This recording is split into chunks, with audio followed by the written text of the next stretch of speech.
Zelda. Some sort of horrific Halloween palette inversion going on over there. And while SirNiko is often going with the Ouija. And both players predictably starting out at Link's house.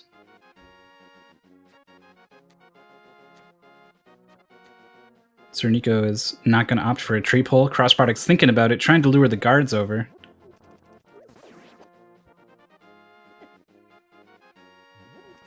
Having a lot of trouble with these guards. Is the tree pull worth it? Just magic. Not really. Unless they find something right away that uses that magic.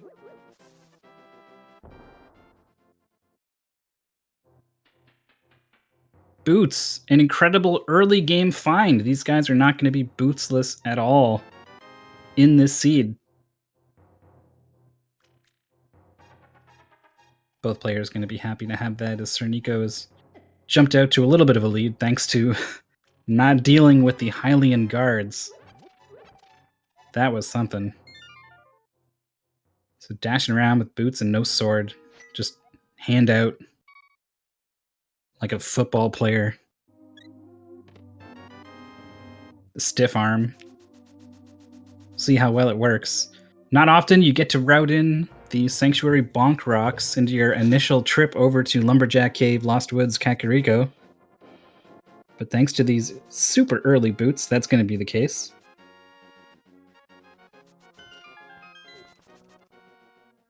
Bit of a high five there. SirNiko coming out, CrossProduct going in. Here's a chance for a tree pull for SirNiko. Not going to be too happy to see that magic. How about our friend the Hoarder? Has got tons of arrows. Arrows, not the worst thing this early on. If you find an early bow, you're going to be super thankful you have those arrows. It's a very niche case, but why not be ready for it? So grabs 10 arrows. Checks Lumberjack. Going to be just a big 20. Not a lot of incentive to do Aghanim so far. Sometimes the Dark Portal / Pyramid item is required, and in that way Aghanim can be required. SirNiko gonna go out of their way to pick up 20 more rupees. With no bombs yet, rupees are at a premium. If you can get up to 50, you can check out a lot of the items hidden behind cracked walls in Kakariko Village. So still no bombs, but a blue tunic to be found here in Lost Woods. Luigi's immediately going to be upgraded to that weird ice flower sprite that he's got. Whereas Dark Zelda doesn't change much. I think her face went from horrible green to ghostly blue.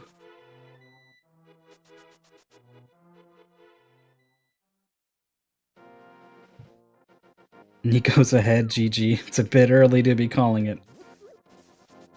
But we'll see how things shake out. 300 rupees. That's a massive find. And no bombs, so SirNiko not going to be able to blow open the cracked wall here in Blind's Hut. Whereas CrossProduct, who has found himself 20 more rupees, has enough to go straight to the bomb shop. So that's 10 bombs for him. That's probably going to improve his routing through Kakariko just a little bit. SirNiko using his fresh 300 rupees to pay the bottle vendor for a mushroom. There's definitely a joke in there somewhere about walking up to a suspicious vendor and paying for mushrooms, but I'm not going to make it. I'm going to keep it clean and talk about the power glove that CrossProduct just found and SirNiko is about to pick up. Reports from chat that maybe the game audio is a bit low. We can probably get that sorted out. I'm sure Clifford is on it. He's our restreamer today.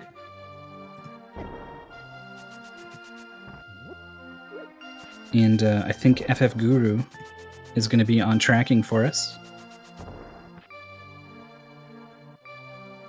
So SirNiko's got some bombs, earning the blue boomerang in the Kakariko well. Players have yet to find a weapon and a flute. Boots and flute found within the first 5 minutes. And a sword. I was about to talk about how the boomerang can be your best friend when you don't have a sword. But they got both. This is an extremely generous seed so far. Power Glove opens up so many options, improves your efficiency and routing all over the place. Boots, of course, simply make you go faster. The sword to fight with, the flute to get around the map. You can't really ask for much more in your opening set of items here in this seed. Round 4 of the Swiss A Link to the Past tournament 2017. The fall tournament, I guess I should specify. SirNiko, of course, going to be unlocking this flute. These guys are 1 and 2 so far, so they're not necessarily out of it, but they're going to need to really perform in their next couple matches. And that's why this match is really important for these players. If you go 1 and 3, I'm not sure. I haven't checked the math, but I feel like odds are very slim that you can come back from that. So in a way, it's like both these players are fighting for their tournament life. You will be able to play all 6, I believe, is the number of rounds we're going to be doing. You will be able to play all of your matches. Don't tell Stealthos I'm here. He has a bone to pick. SirNiko, what are you doing? CrossProduct's doing the same. We had some collusion, I think, to check in with the NPC at the bar. Doesn't waste time if both players do it. Trying to keep me on my toes, I suppose. Anyway, you will be able to play out all 6. Ooh, that's a lot of rupees at the race game. Yeah, SirNiko had blown the flute and decided, no, you know what? I want those. That puts Zora in play. Gonna go around and get it. CrossProduct's thinking the same thing.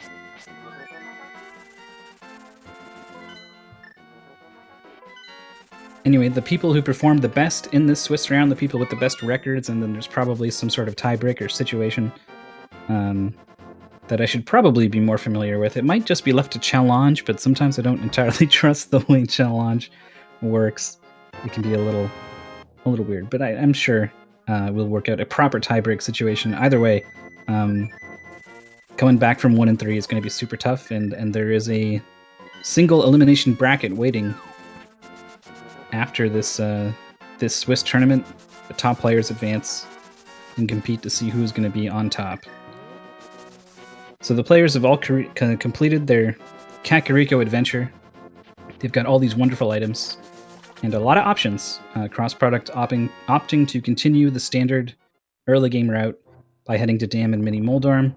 SirNiko says, I've got the Power Glove, why not start at Sanctuary and quick grab these 3 chests here? And that's going to get him the powder. This is mostly a safety item. It does unlock the item at the Magic Bat. But as a safety item, it is top tier. Pesky anti-fairies like the one on CrossProduct screen now, all of them can be turned into regular fairies. And it's a great way to keep your health up. Though with an early blue tunic, maybe health is not going to be too much of a concern for these players.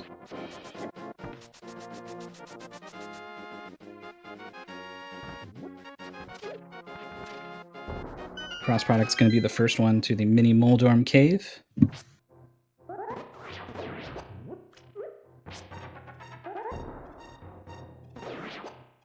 Boomerang is not going to kill them, so you are going to have to take them out with bombs or cross the gap along the bottom of the screen and put that sword to work, as CrossProduct does. It's actually going to go back and pick up that last remaining bomb. Cane of Burna available here in Mini Moldorm Cave. Interesting early game option. Don't think it's going to be seeing a lot of use here, but we'll see. SirNiko also opting to not bother with trying to throw bombs at the mini Moldorms. It's a rather unwieldy weapon, but if you can kind of cook the bomb above your head a little bit and throw it at the right time, you can actually hit those mini Moldorms pretty consistently with bombs. But both players opting to get in there up close and personal with the sword. CrossProduct's going to be using those boots to dash all the way up to Ice Rod Cave. Going to be just some bombs. At least both players going to be very explosive with the amount of bombs they have. Not going to be a really big concern anymore. So normally you might see a flute or a fake flippers here to Lake Highly item, Hobo, Zora, that kind of thing.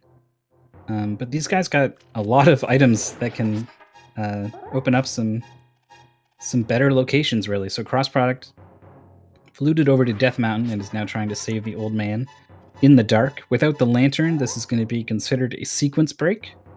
So the logic is not going to put the next progression item that you need somewhere, past, somewhere wherever this old man is going to give you in the chain of items. SirNiko, forgetting, does not have the flippers. And so is going to head up to Eastern Palace. So we got some pretty different routes. That's gotta be Kane! I can't do it. I need to practice. I haven't tried. But that is the Cane of Samaria. The old man appropriately having said Cane. So both canes at the player's disposal now.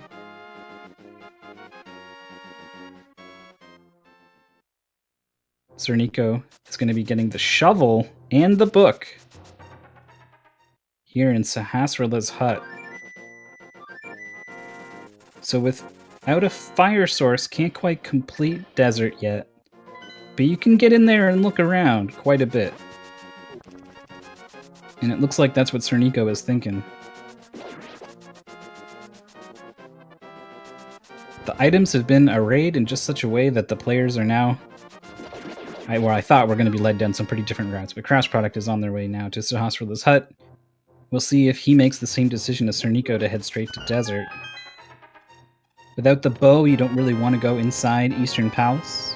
And I don't think we've seen map checks from the players yet. So we don't really know what the pendant crystal situation is, what might lead them to or away various dungeons. So far, both players feel like it doesn't matter. They're going to be going the way they're going. And CrossProduct has yet to flute or save and quit or anything, so I'm pretty sure he's going to be going to Eastern Palace, and we're going to see a bit of a difference here. Both these plays are slightly risky. You can't complete either of these dungeons, Eastern without the bow, Desert without a fire source.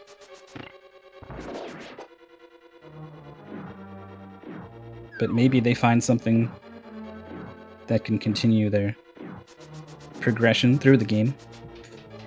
It's certainly not uncommon for V26 to make you double dip into a dungeon early on. Especially these early game dungeons. Eastern Palace is a crystal. I assume we're getting that from the music. I actually don't have the music in the commentary viewer, so I'll be relying on you guys for identifying dungeons through music. SirNiko not coming up with anything in Desert Palace. Still one last shot in Agana's Cave, though. This could make this trip worth it.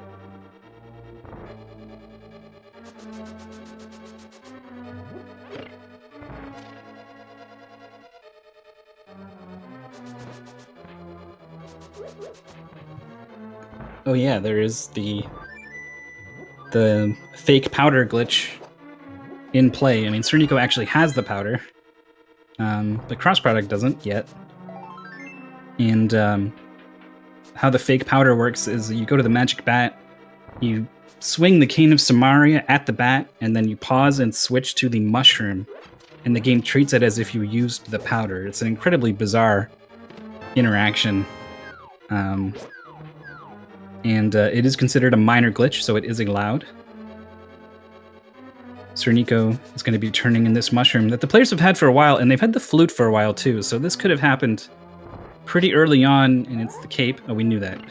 CrossProduct already did it. Of course he already did it. I was talking about how it's an option available early on. Yeah, you also have to not have enough magic to use the game. So there are some situations where even if you have all the tools to do the fake powder, you might not necessarily want to completely empty your magic bar just to do the glitch. I've seen that actually hurt someone in a race quite a bit. They didn't have the magic they needed to use a medallion to open a dungeon. And the other player anticipated that situation, routed over to the potion shop, bought a green potion to refill. CrossProduct did not get the button, so he's going to use the magic cape. Nice heads-up play there to step on the button and get out of Eastern, because he can't make any more progress without the bow. I was not paying attention to items, so I don't know if there's anything left to find in Eastern, but it is a crystal, so he's going to have to finish it eventually. SirNiko also rescuing the old man in the dark. This is still considered a sequence break, because neither player's found the lantern. CrossProduct finally getting around to the grave, the back end of escape here that SirNiko has already done. So these players might be syncing up here pretty soon. They've gone to... No one's been in the same place at the same time. But all the good places have mostly come up dry here. The big difference is CrossProduct has checked out Eastern and found nothing, and SirNiko has checked out Desert and found nothing. It's got to be somewhere. Check out Bunny Luigi, by the way. A lovely little retro sprite. So with the mirror that SirNiko found in Desert, maybe? Did I miss it? Shame on me. But mirror making a big difference, as SirNiko's able to get up Death Mountain and into Tower of Hera. The Desert play paying off for SirNiko. Mirror was Agna, that's why. He was on his way to Agna, and then I switched gears and looked over to CrossProduct. Tower of Hera has the ice rod in the basement. Well, the first basement. What kind of key is it? Small key. So SirNiko unable to make any more progress in Tower of Hera. Small key opens the way to the basement. Basement requires a fire source in order to complete. Without a hammer or hookshot, unable to make any more progress on Death Mountain. So the player's got to find some other place to go. CrossProduct almost done with Desert. SirNiko's already been to Sahasrar's hut, so Eastern not as appealing a play. Instead, SirNiko's going to opt to cash in on this shovel that both players have had for a while. Moon Pearl! Their next progression item had to be somewhere. Now, no hammer and no Titan's Mitts. Means the Dark World's not really an option unless you defeat Aghanim. Defeating Aghanim gives you a free Dark World portal. And so when we saw that Lumberjack item, I said, not necessarily is Aghanim required, but still possible. And we might be seeing that situation. SirNiko has got some chests to check in Escape first. So we'll be seeing some of that. No lantern. So some of these are going to be considered a sequence break at least.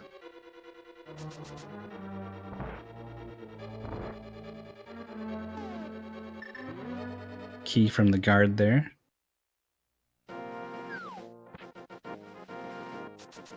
CrossProduct heading over to Agha's cave to find that very important mirror.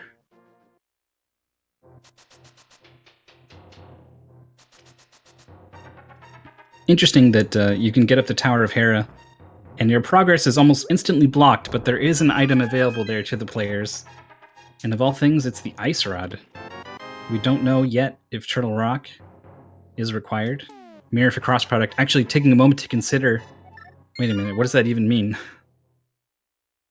Does let him get up Death Mountain, gets you that Ice Rod, which is not fantastic. Can be used to fight a little bit. You've only got the fighter sword, but really I don't see the ice rod being too useful to the players. So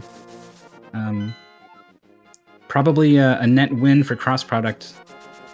And he is not heading out. Oh, we've frozen the guard and picking him up and throwing him into the ball and chain guard.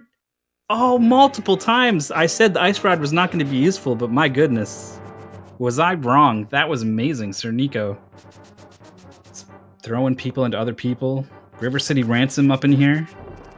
Amazing. That's something that CrossProduct is not going to be able to do. Because he has not been up to Tower of Hera. Doesn't save a bunch of time or anything.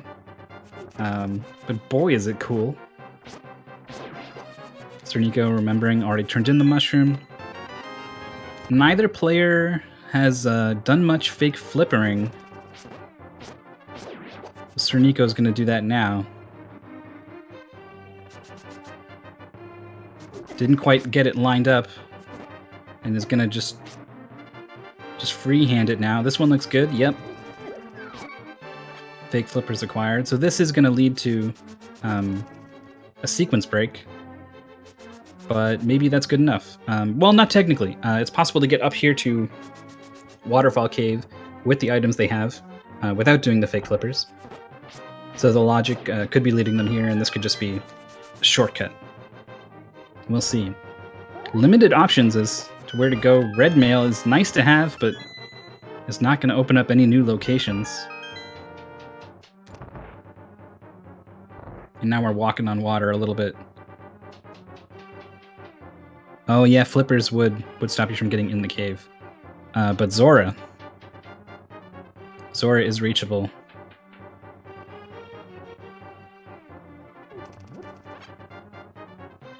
CrossProduct going to be throwing pots at the guard, at least one pot anyway. Then going for 4 more slashes. And there it is, hammer at King Zora. I'm not sure if this was the last possible location for a progression item, but it was definitely close. And so with Gloves, Hammer, Moon Pearl, a lot of locations rather, just got opened up. And SirNiko says, you know what? There's this cave over here that people seem to never shut up about. Do you believe the hype? We'll see if there's anything to this hype. CrossProduct realizing King Zora is the thing that needs to happen, and is gonna go get the 300 rupees from the race game.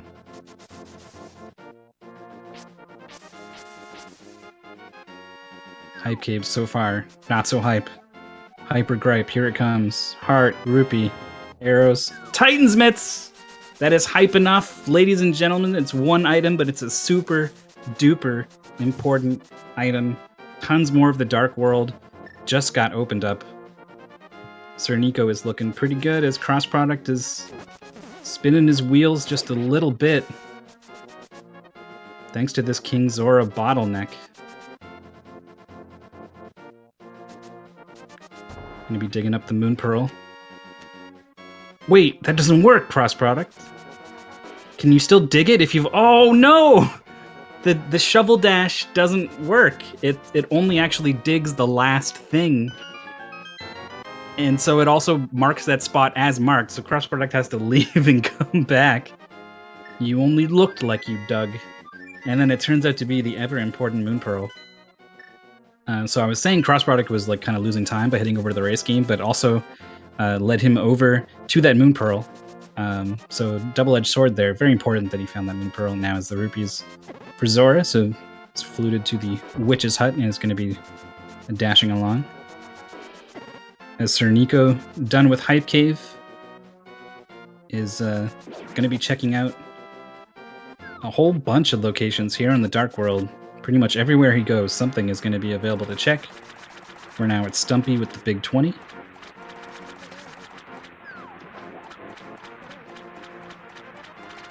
Next up is the Ring of Flowers.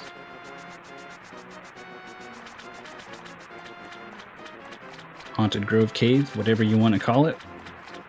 just rupees there. As CrossProduct finally has made his way over to King Zora.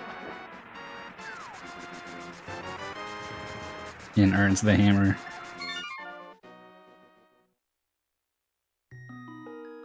So we saw a couple maps there. I confess I missed most of it.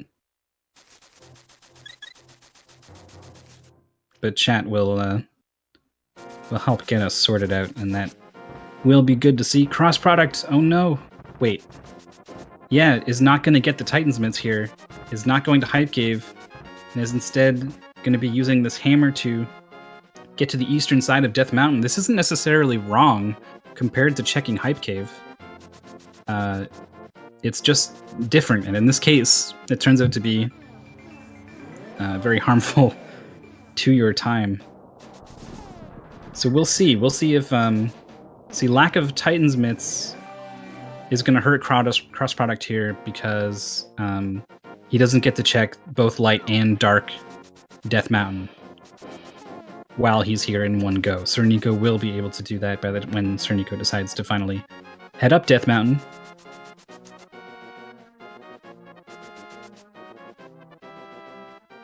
And so that will hurt him. But maybe while CrossProduct is up here, CrossProduct finds a sword upgrade or something that makes a lot of dungeons go faster, and that sort of ends up being a trade-off. We'll see. But right now, things are looking good for SirNiko, who's been just tearing up the Dark World overworld.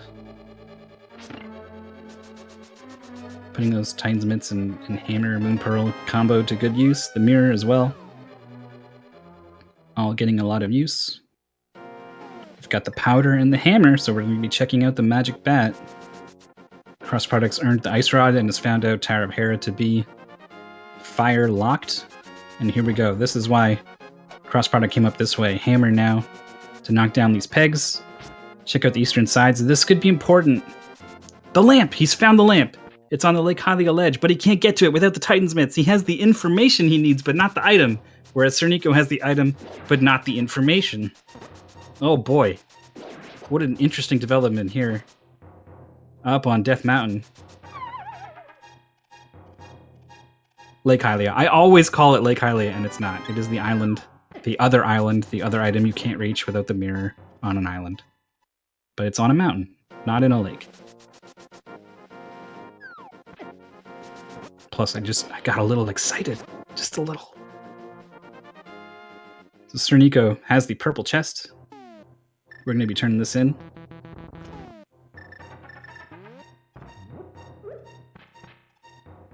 The IY bento filled with just a little bit of love. As it should be. Whereas CrossProduct is going to be checking out some of these locations in the Paradox Cave.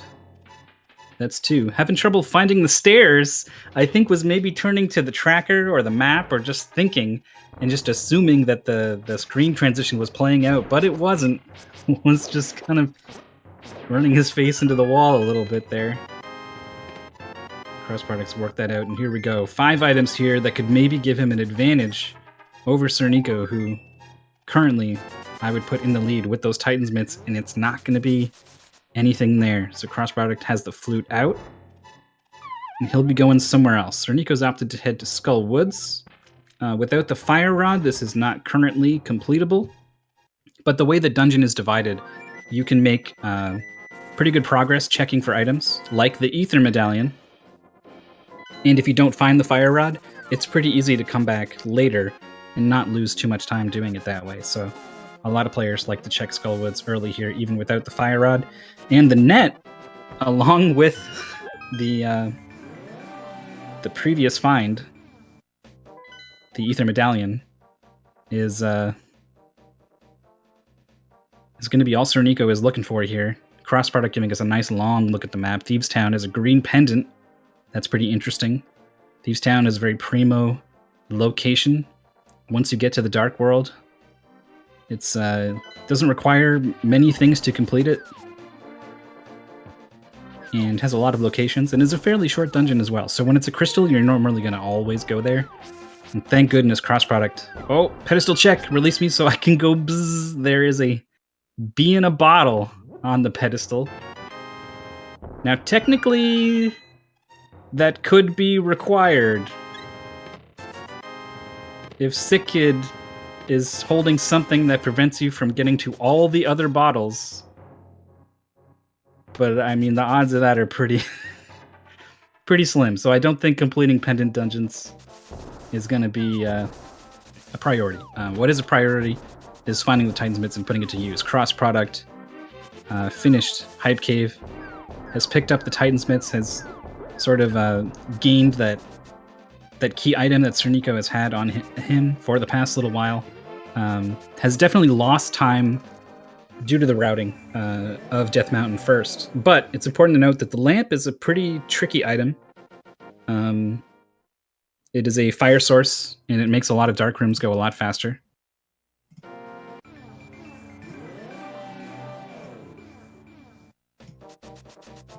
And he knows where it is and how to get it. So CrossProduct has that on his mind, perhaps. But for now, way too many locations to check to just abandon everything and head up Death Mountain. Checking all these things that SirNiko has already done.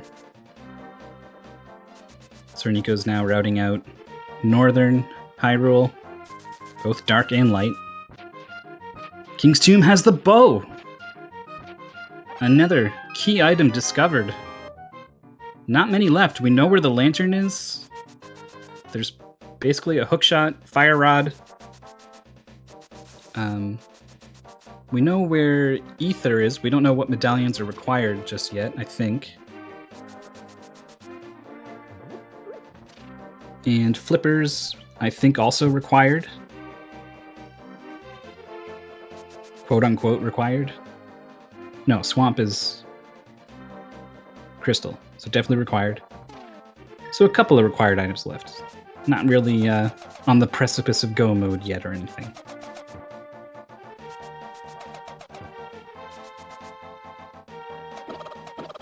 What's SirNiko gonna find in the mire shed? Bottle. So pedestal dreams are officially dead. My apologies, ladies and gentlemen, but this is not a pedestal seed, but it's been a pretty good one. The items have been...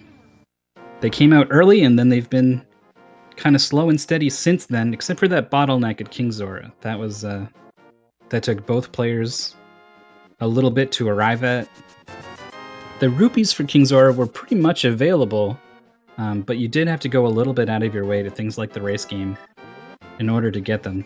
Not that the logic will include the rupees in the logic when putting an item at King Zora, but it's nice to have those rupees spoon-fed to you a little bit in a way that didn't quite work out for CrossProduct in the seed.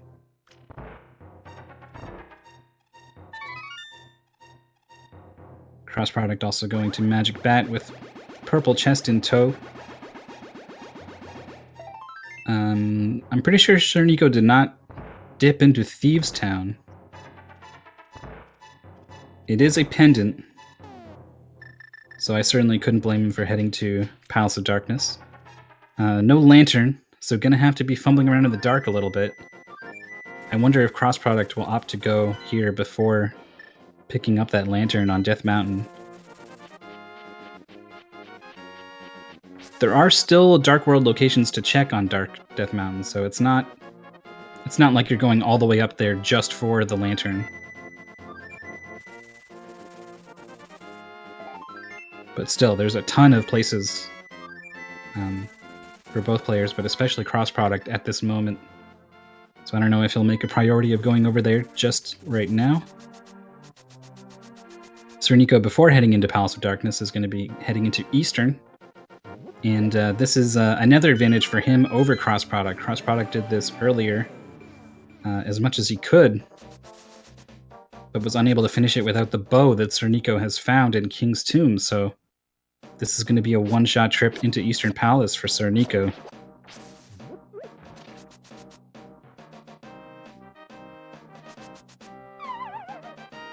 CrossProduct going to be heading into Skull Woods.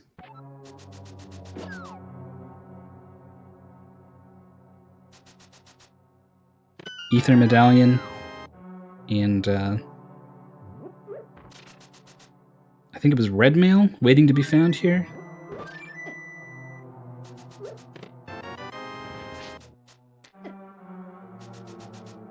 CrossProduct's got that now. SirNiko fighting invisible skeletons and also moving in such a way as to prevent 2 of the Stalfos on the top and bottom from spawning. It was the net, not the Red Mail. Nothing but net for CrossProduct.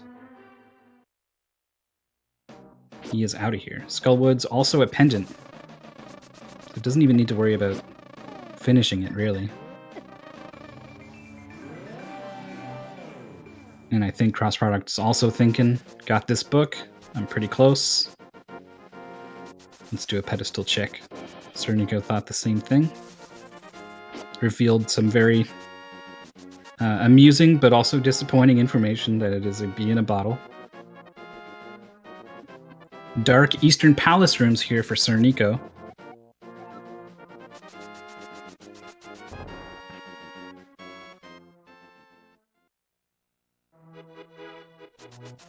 Did finally deal with those. Some more coming up, though. There's an Igor that needs to be found on the right side of a room, and that can be pretty tricky.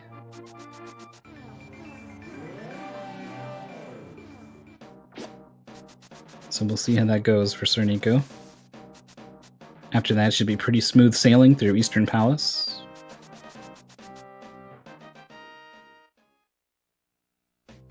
CrossProduct is dashing out of the Skull Woods. So like SirNiko, I think we're going to be seeing some Northern Hyrule locations checked, and this is good news for CrossProduct and anyone who wants this race to be as close as possible, because that's going to lead CrossProduct to the bow in King's Tomb.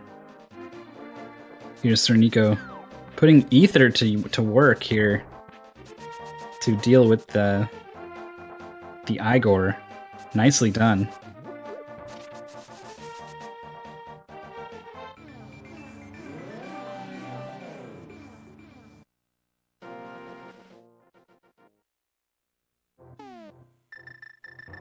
And now we see the red Igors. These guys are can only be killed with the bow, and they're the reason this palace can't be completed without it. Though the bow certainly helps a lot on the Armos Knights, as we'll see here. Doing so much more damage than most things. Not really softening one of the Armos Knights up with 2 hits, so I don't think we're going to see the quick kill. Just going to slow and steady plug each of them with 3. 50 rupees is the prize. That's not what we're here for. We're here for the crystal.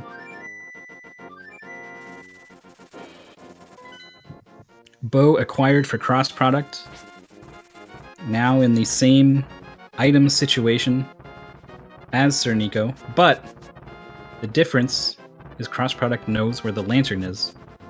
Now SirNiko completed Eastern without it, and it looks like it's heading into Palace of Darkness also without it. And he wouldn't be doing this unless he knew how to get around in the dark without the lantern.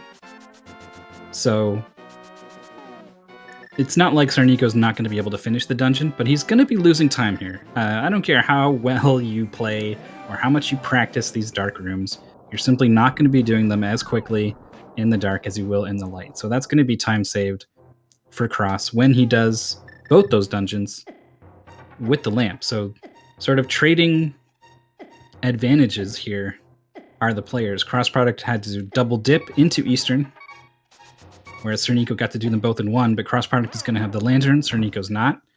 And oh, Cross was too... Oh no, didn't have the magic. Cape couldn't get him to the end of Spike Cave. That is annoying. Still has no magic.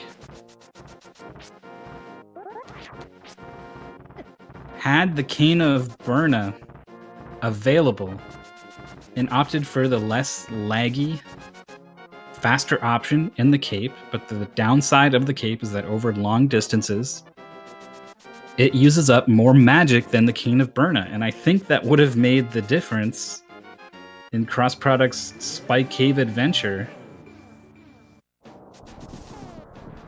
Still no hook shot, so we're forced to take this pretty interesting route up the west side.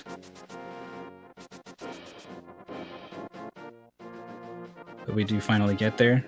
Gonna be able to come down on the other side as SirNiko's been exploring Palace of Darkness to prevent players from opening doors in such a way as to soft lock themselves. Sort of the way CrossProduct is locked between these dead rocks. There's a lot of small keys, basically, routed into the front of, or randomized into the front of Palace of Darkness, so that players can't screw themselves over, basically.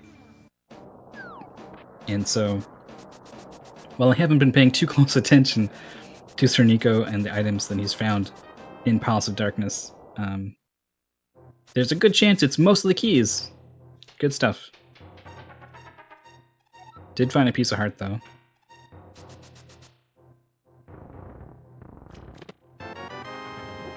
So here, ooh, Master Sword.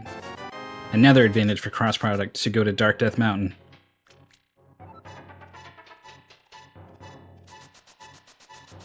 In addition to the lamp that he'll be picking up pretty soon. No hookshot, so we can check out the first chest here in Hookshot Cave.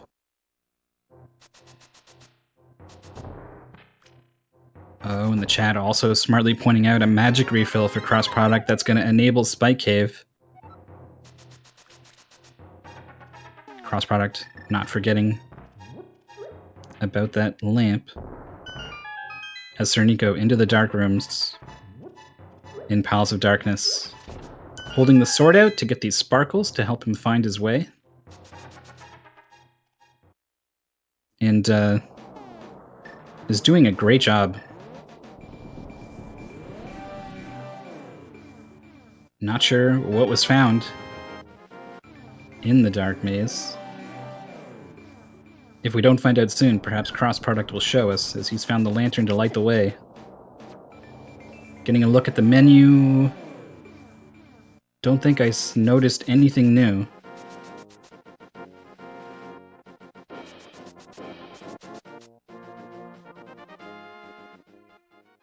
And CrossProduct, with the lantern, is now able to finish Tower of Hera. So let's get back in here. Dip into the tile room.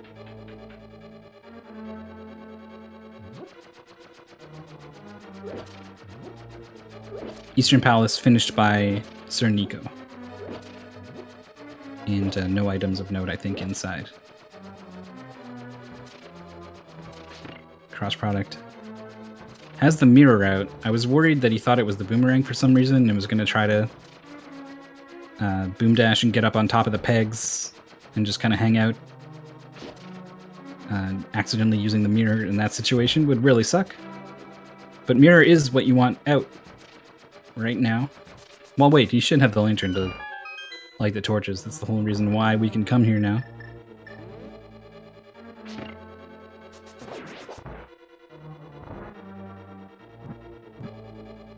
As SirNiko is mostly done checking locations here in Palace of Darkness. I think it's just Helmasaur left. And I missed what Hera Basement had. Oh, it had to be a big key, right.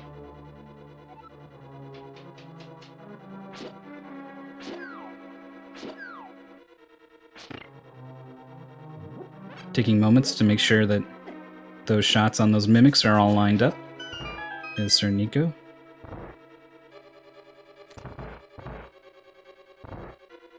As CrossProduct is finally going to be opening up some new locations. I mean, we saw some Death Mountain locations that were new. But for a long time, CrossProduct was following the path SirNiko took through the overworld. It was a pretty long sweep of everything on the west side of the map. CrossProduct going to be trying to bomb jump across. This is pretty risky.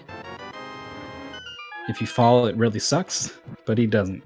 Well-executed bomb jump.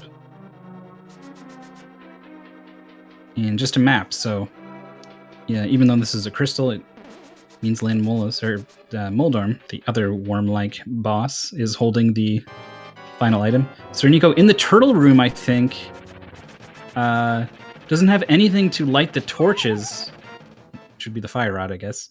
So this is done completely in the dark, just kind of blindly hammering everywhere. Has picked up a couple kills. I think only 2, maybe 1 left. Look how annoying this is. This is not going to be as much of a problem for Cross. What might be a problem for Cross is this really angry Trolldorm here. He's got the Master Sword that's going to help things out a bit. Spins with the Master Sword. Deal tempered sword damage, and yep. Has gone ahead and slain the worm. He's going to earn Quack. CrossProduct going to be happy to see that. Not sure if he's checked in on dungeon requirements. Turtle Rock requires Quake, actually. So that is a required item to be found at Tower of Hera. Probably not in a hurry to get into Turtle Rock. Has the Cane of Samaria, but no Fire Rod, so you can't get very far in there. Maybe CrossProduct was thinking about it for just a second and then thought better of it. And is going to go ahead and have another crack at Spike Cave. Meanwhile, SirNiko, down to 5 hearts, has no idea where this turtle is. Alright, he's in the second room, actually, and he's pushed the block. So it's pretty smooth from here on out. Those are the turtles down. And now we're into the Helmasaur fight. He's only got the fighter sword and no silver arrows, so this is going to be actually a pretty interesting fight for him.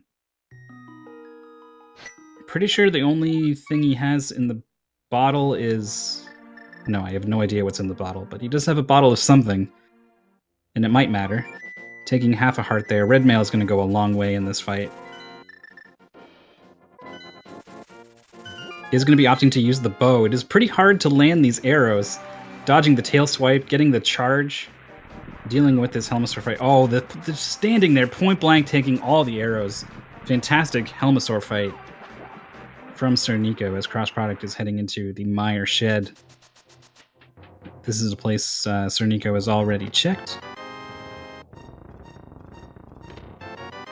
Mire is also Quake, so a very important medallion that CrossProduct has found. It's green goo in the bottle that SirNiko has.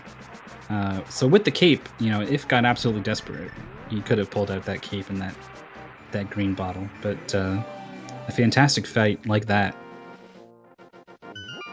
means that he doesn't need to worry about any of that business.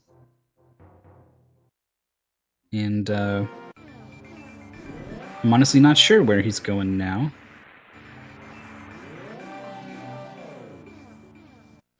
Wants to stay in the Dark World, doesn't want to flute away or save and quit. So it's looking like it's going to be a pyramid check. And this could lead to Catfish. I don't think anyone's done that yet.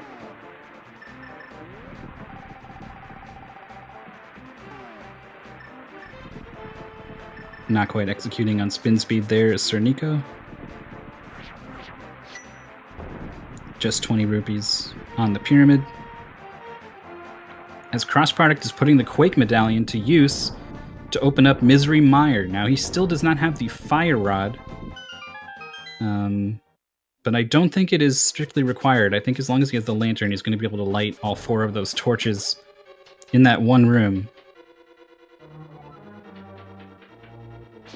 So without the lantern that SirNiko has done almost everything to avoid on Death Mountain, this is going to be something that Crosses can do right now that SirNiko can't. We can finish anyway. SirNiko realizing there's still some Dark World locations that he hasn't checked. Treasure chest game going to be one of them. The entire Dungeon of Thieves Down could be another.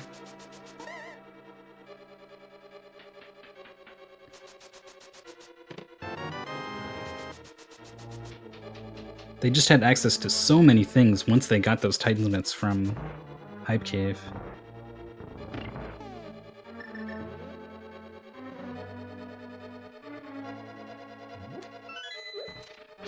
CrossProduct actually has the cape out here. Doesn't want to die on any more spikes again.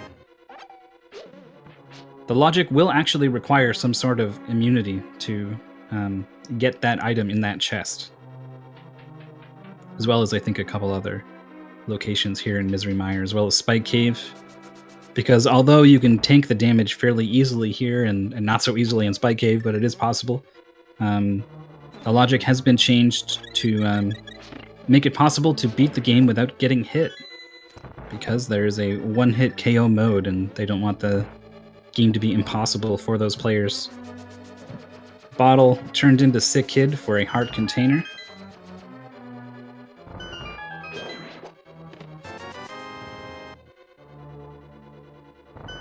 Nico got red mail.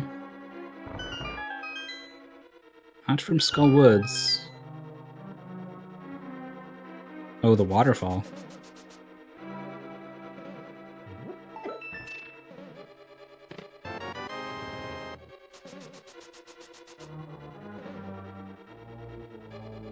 Is that true? I feel like Cross would have had it.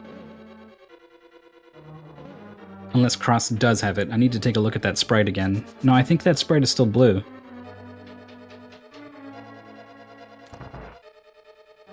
Anyway, Thieves Town, now being checked by SirNiko.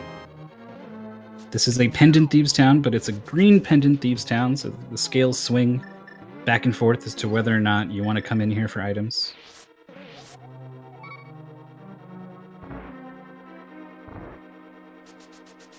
Yeah, Cross fluted to the Witch's Hut and then dashed up there. So no waterfall check for him. That's a possibly forgotten location for him. Red mail doesn't outright save time, and the one death that CrossProduct has had would not have been prevented by red mail.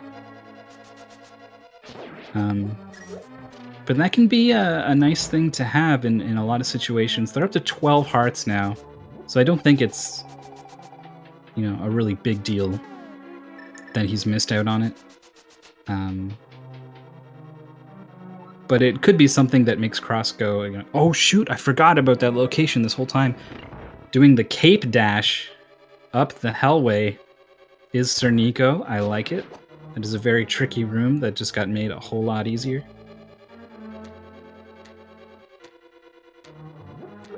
But yeah, that's a very out-of-the-way location if CrossProduct decides to go check it. Low on the list of priorities for now, but it could play a part in the future. Bomb thrown the wrong way for CrossProduct. Gonna go ahead and just gently place it down where it needs to be. And we're running out of items to be here in Misery Mire. It is a crystal, so it needs to be done anyway. But CrossProduct would really like some sort of item here to give him an edge over SirNiko. Something like the hookshot or the fire rod, perhaps.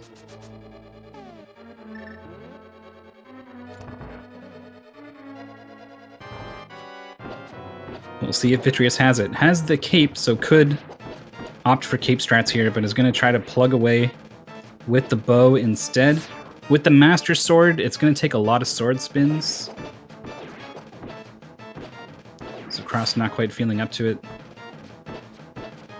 Also choosing to play safely from the back of the room. Gets caught in the lightning there. Lightning almost went around him, but didn't quite dodge it. And is now going to be able to finish off Vitreous pretty easily. So a very safe and consistent fight. And it's a hook shot! Oh man! Big find for Cross. Already has access to East Death Mountain, but hookshot is going to open up... No, it's not going to open up Swamp Palace. Still needs the flippers. But still, an important item. Opens up 3 locations in Hookshot Cave.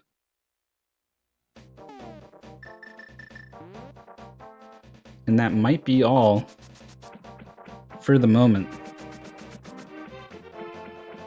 When was the last time flippers was the last item you needed for go mode? Because we could be there. We could be in that situation. I think it's probably a lot less likely than Fire Rod in this seed. Flippers required for both Swamp and Ice in terms of the logic. So they're not going to be in either of those locations, whereas Fire Rod can. Yagamosa's flipped just the other day. Of course. Enough people watch and someone's found a troll seed like that.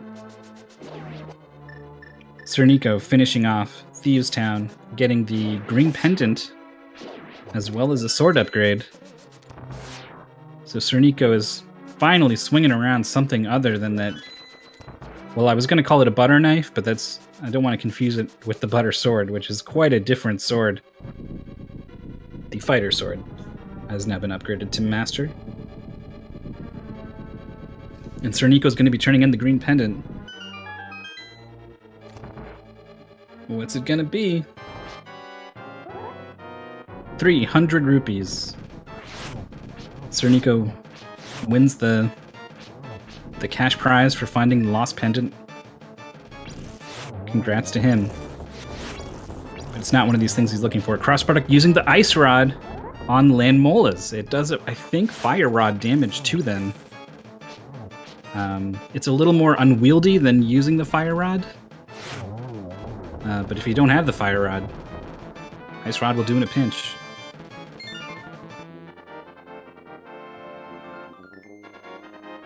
So that is another crystal down for CrossProduct. The fire source he found on Death Mountain a long time ago is what enabled him to actually finish Desert Palace here. And SirNiko is finally heading up to Death Mountain. There is a ton of locations here, including the entirety of the Tower of Hera. I think already checked the Ether Tablet. Is not going into Hera, though.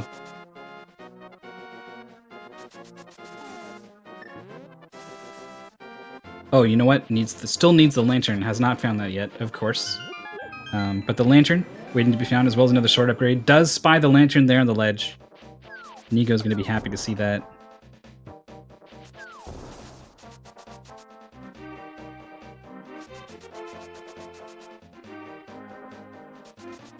And where's Cross going now? Eastern Pod, I would guess. Not going to be any progression items there. But our crystals required to beat the game. Is first going to be checking out the pyramid.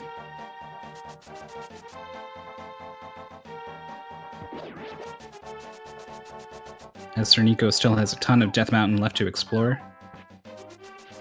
There's the sword upgrade. All red hot and fiery and dealing twice as much damage. Sword upgrades become less and less useful and powerful as you go. Not quite in the damage they deal. That does increase fairly steadily from each one. But Master Sword lets you gives you access to more powerful spin attacks. It gives you access to sword beams, gives you access to some tablets and Aghanim. And then Tempered Sword gives you straight damage upgrade, but no extra utility in finding items. No, double sword beams or anything. And then Gold Sword over Tempered doesn't actually improve the damage of your spin attack.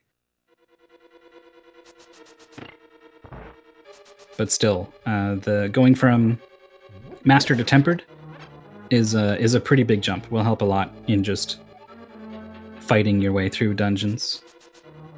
So this is an advantage of note that SirNiko has over Cross. Don't know where the last sword upgrade is.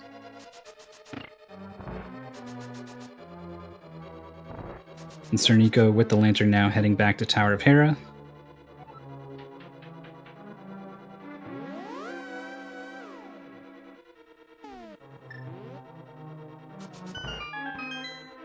As Cross is going to be finishing off both of these eastern dungeons that SirNiko has already done, so I have a hard time evaluating who is in the lead. I want to say Nico, but some things have gone right for CrossProduct recently that haven't quite gone right for SirNiko. So maybe they're closer than I think.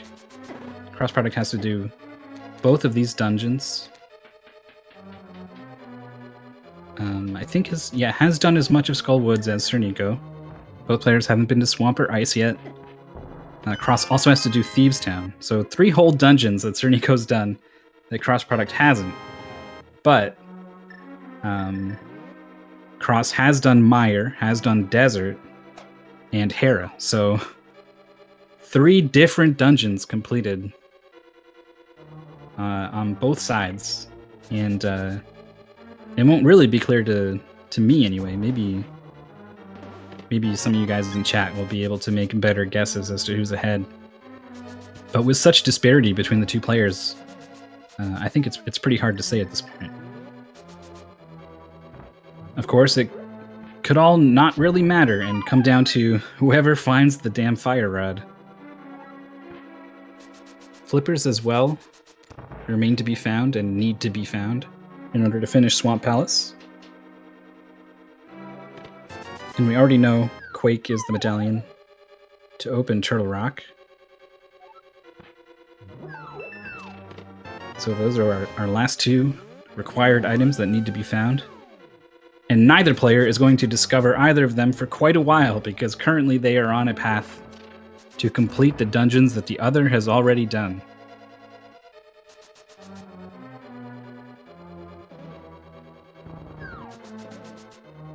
So we as viewers are just going to sit back and watch. Both players, though, they're not seeing what we see. They only have their own experiences to go on. They have no idea how the other player is doing. They can only imagine how their seed has gone for them. Could have been similar or totally different from their opponent.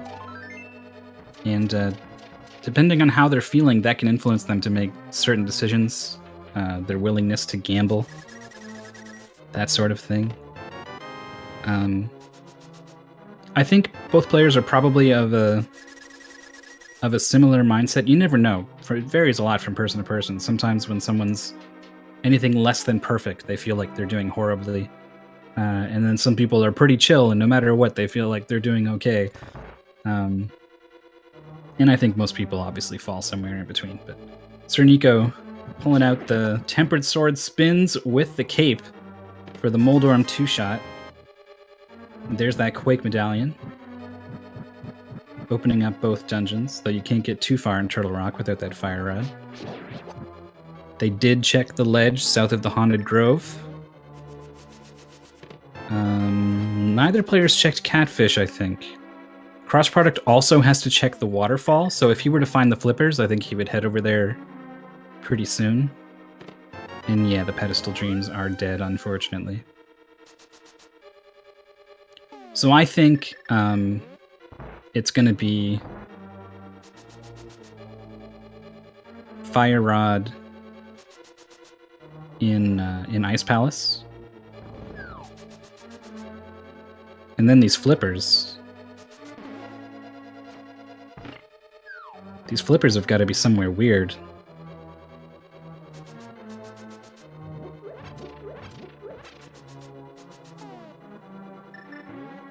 Catfish, maybe?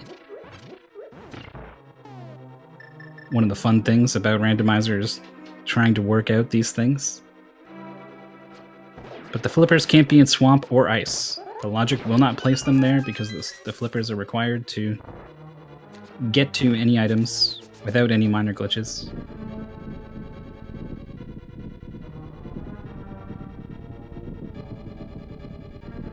And oh, you're right, they haven't found Bombos yet. I for some reason thought the players had all 3 medallions, but that is not the case. Bombos out there somewhere and is required to get into Ice Palace without the Fire Rod. So it could be the case that Bombos is required. Because if the Fire Rod is inside Ice Palace, Bombos is the only thing that's going to get you in there. So 2 items definitely required. Bombos Medallion, still a question mark.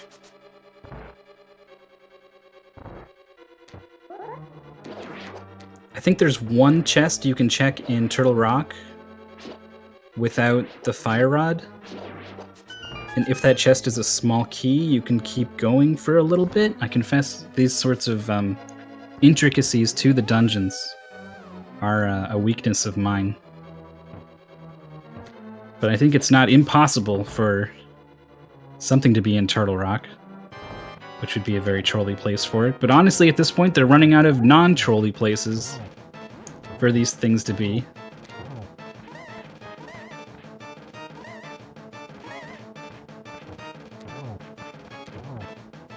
Olib calling out Flippers and Turtle Rock, Bombos and Swamp, Fire Rod and Ice Palace. Could be. At least at that point, though, you're set on like a path all the way through. It starts with one trolley thing with the Fire Rod and Turtle Rock, but then after that, it's a pretty straight shot. Down to 1.5 hearts when CrossProduct finishes off Helmasaur King. He at least had the Master Sword at his disposal, so he didn't have to worry about trying to line up those arrow shots. SirNiko made it look a lot easier than it is. Helmasaur King stood in place just long enough and at just the right time for those arrows to land one after the other. I think he landed 5 in rapid concession. They've already done the shovel and the mushroom and the powder, so our fetch quests have run out. Cross has finished Palace of Darkness. It is now going to be finishing Eastern. This is his second trip here. SirNiko was able to do this in one. But Cross's second trip is going to be helped out a little bit by the Lantern. We won't have to use those cool ether strats that we saw SirNiko use. Second time we've seen SirNiko do something cool with ether that's kind of unexpected. SirNiko also aware of the power of the Ice Rod in the Land Mola's fight. See if he can pick up this 2-cycle. Oh, it went right instead of left. Tempered Sword, not enough to finish it. If that was gold, that would have been it, but we are going to get another cycle here.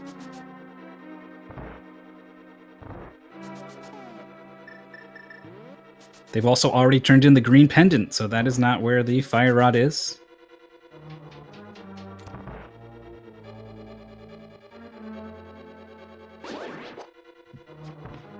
Here's the first dark room that we're seeing. Not in the dark. By Cross. Had a little trouble getting the Igor shot there. Went and cleared out some of the other enemies in the room. Not quite sure what the goal was there. SirNiko is now going to be heading into Misery Mire. And with this dungeon complete, I think he catches up to CrossProduct, whereas Cross, as he finishes Eastern Palace, catches up to SirNiko. No, needs to do Thieves Town still. So a SirNiko... I mean, CrossProduct is about to bang out Eastern Palace pretty quickly here. He's almost done. Whereas SirNiko still has to do the entirety of Mire. Cross still has to get all the way over to Thieves Town and then finish it, but Thieves Town, I think, not quite as long as Misery Mire. So it's going to be close. They're pretty close to each other. Yeah, there is nothing important in Thieves Town, but I'm pretty sure that's where he's going to go next.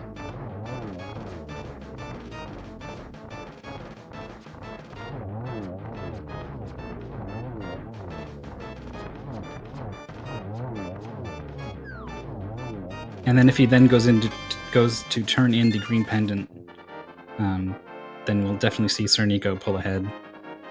They did clear out all they can of Skull Woods.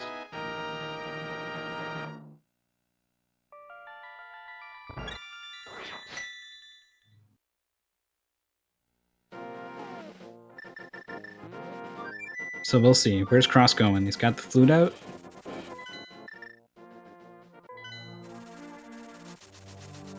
Flute into 3. Dashing down. Gonna go turn in the bottle to the sick kid.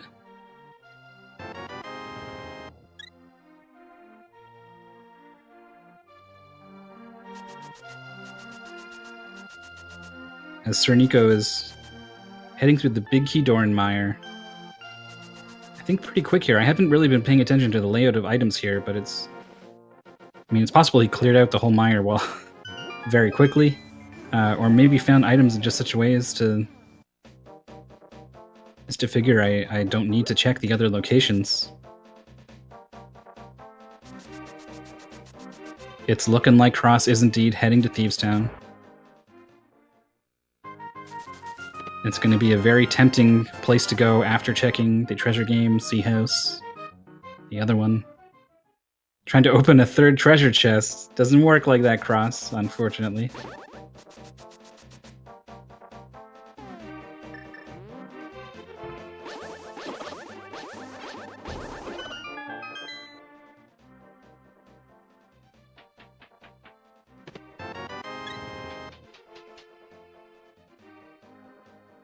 So SirNiko is almost to the Vitreous fight.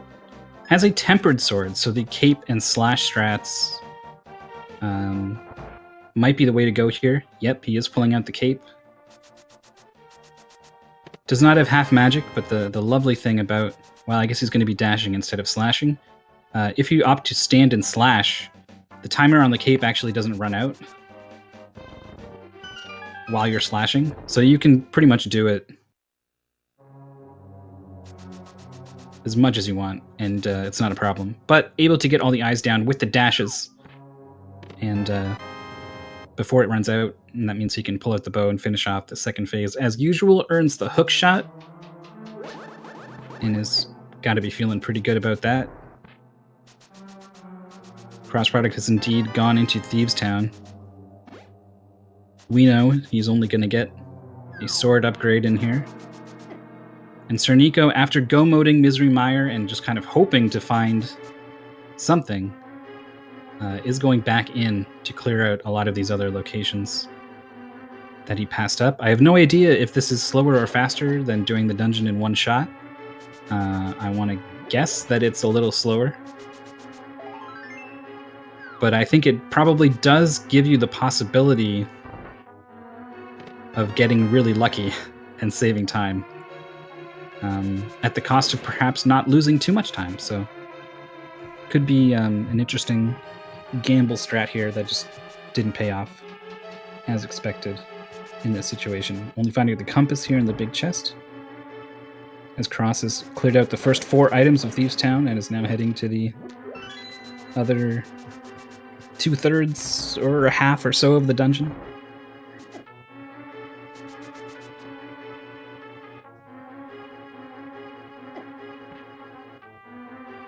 No silver arrows yet for these players, so the upgrade from Master to Tempered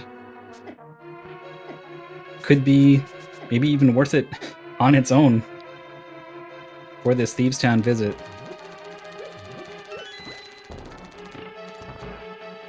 More Mire locations here for SirNiko.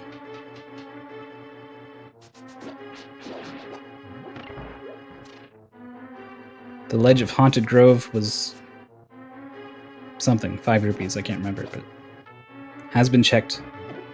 Pedestal has been checked. It is a bee in a bottle.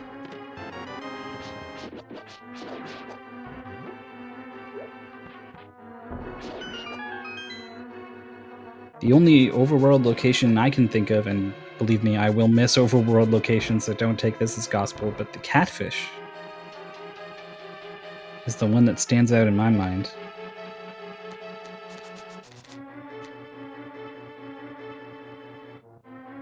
SirNiko has fluted to 1.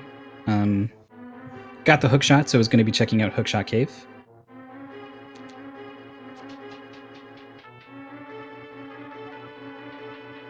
There's also at least 1 location available to check in Turtle Rock, I believe.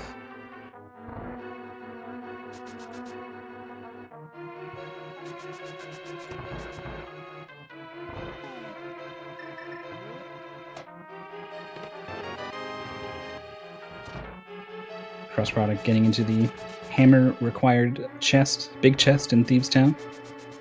Has just a compass. Sometimes there are situations where whether or not you go into Thieves Town is made a little more complicated by not having that hammer. And then made even more complicated if it turns out there is an item in there.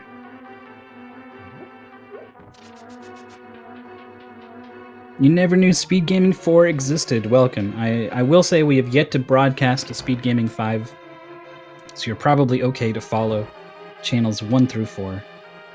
And you will see all that Speed Gaming has to offer. If you really want all the randomizer action you want, there are a bunch of Randomizer Mania channels to follow as well. Randomizer Mania, Mania 2, 3, 4.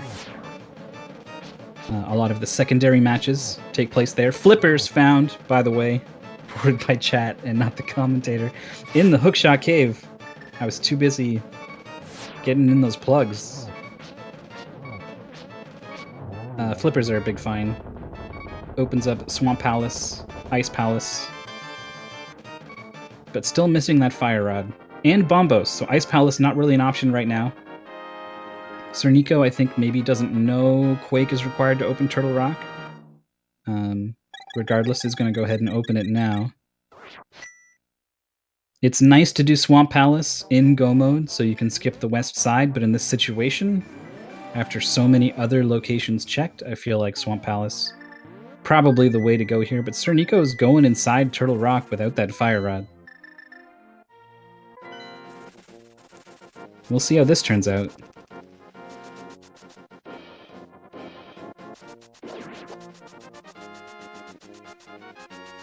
You can't light the torches on the right, but you can take this platform over to the left and get this chest, as CrossProduct is dashing desperately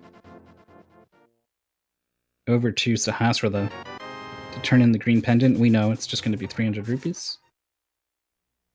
SirNiko got a key, so I think he's going to be able to continue to this door, and this is the part I was curious about.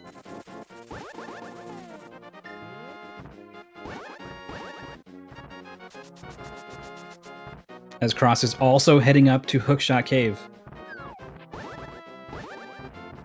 And the question of whether or not he goes into Turtle Rock and whether or not something is here. Big key found!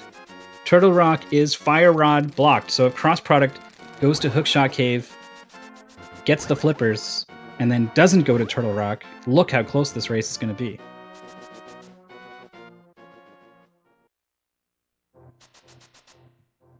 Looks like Cross is opting to climb Death Mountain in the light world.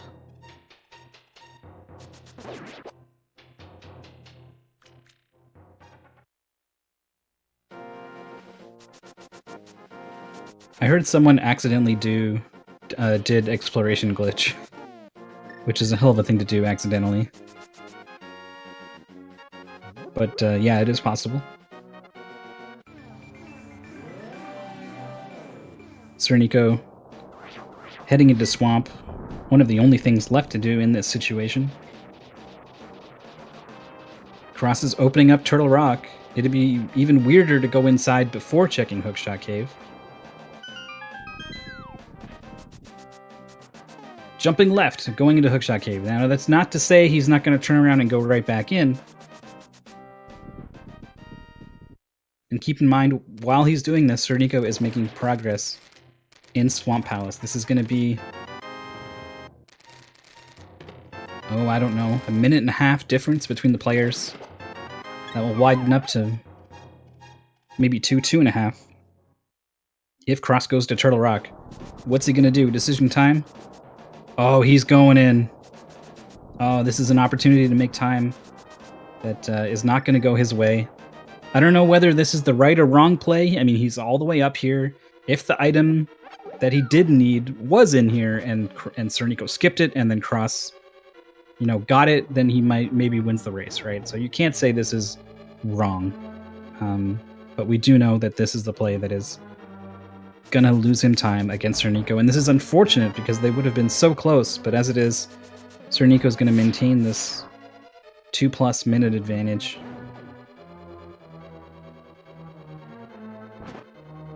And at this point, it's the only major decision left has to do with Ganon's Tower, I think. They're probably going to be mostly on rails in terms of progression for the next little bit. So, in addition to that, that big ol' Ganon's Tower decision, left or right, it's gonna be just execution. So far, if I had to give the edge to either of these players in execution, it might be SirNiko. The boss fight's going... I guess things have been going about the same for both players. And the kind of gap that we're looking at between the two is the kind where a player needs to be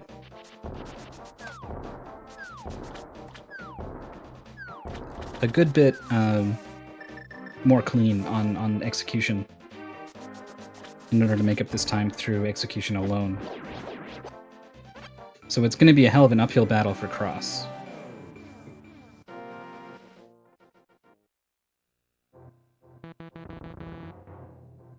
Even the best players bonk every now and then. The commentator's curse is capable of so much more. Don't worry.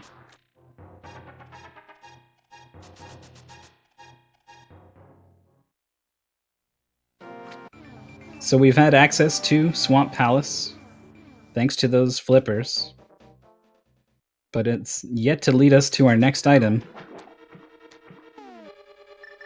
Butter Sword. All 4 sword upgrades have been found.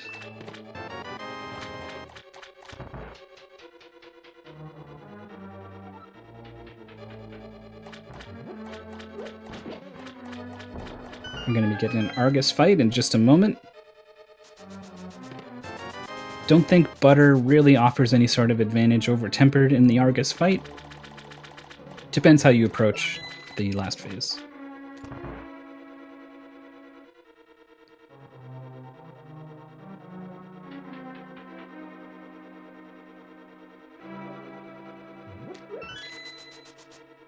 We'll see how SirNiko approaches it. Going for a sword spin, so yep, not going to be much difference. Also not going for the sword spin into Fire Rod. The quick... Oh, of course he can't do the Fire Rod because he doesn't have it yet. But you know what? I think he maybe just found it. I think SirNiko just finished off Argus for Go Mode here in Swamp Palace. It had to be somewhere, right? And I'm pretty sure SirNiko did this by skipping the west side, so things get even more grim for CrossProduct if he decides to do that west side. But it looks like that's not where... Well, I don't know, we'll see. Which way? Which way? Going south first, this makes sense.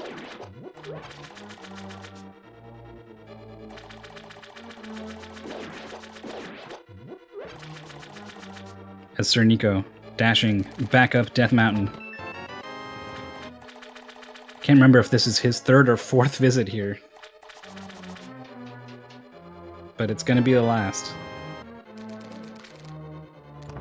And Cross is also skipping the west side. That is good news for him. Not quite pushing the statue far enough. There it goes. Silver arrows have yet to be found. And could very well make a difference. If SirNiko opts to, skip some things in Turtle Rock. Because after all, he is in Go Mode. And CrossProduct decides to maybe open 1 or 2 chests up. And they happen to have the silver arrows. That could be a pretty big swing. Honestly, I don't think it's enough to swing the lead back in Cross's favor. But it would certainly give him a shot.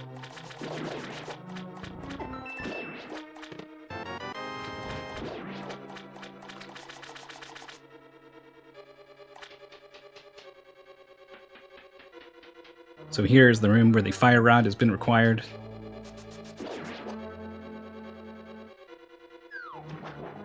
SirNiko just barely getting the hookshot out fast enough to immediately hookshot over to the left. And get off this moving platform. Gonna be using Cape in the rolling pin room. As Cross heads into the Argus fight. moving around a lot. Normally you move as little as possible and let Argus do all the moving.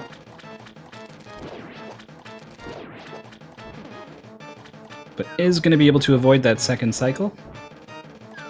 And doesn't need to go for sword spins here thanks to the butter sword. So just goes with the slash.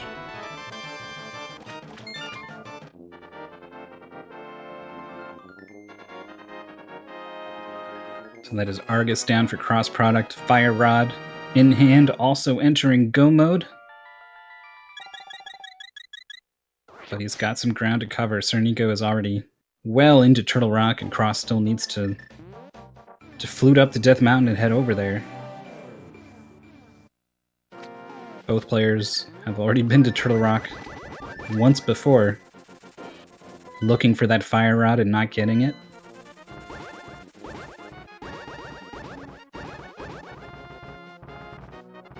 Getting bunny beamed and heading out. I believe that's because SirNiko already has the big key. Yes, both players already have it. It's the reason why they couldn't progress. So in that situation, opening that door means you're just going to find another small key to replace the one you just used on the door. So SirNiko is going to be heading back.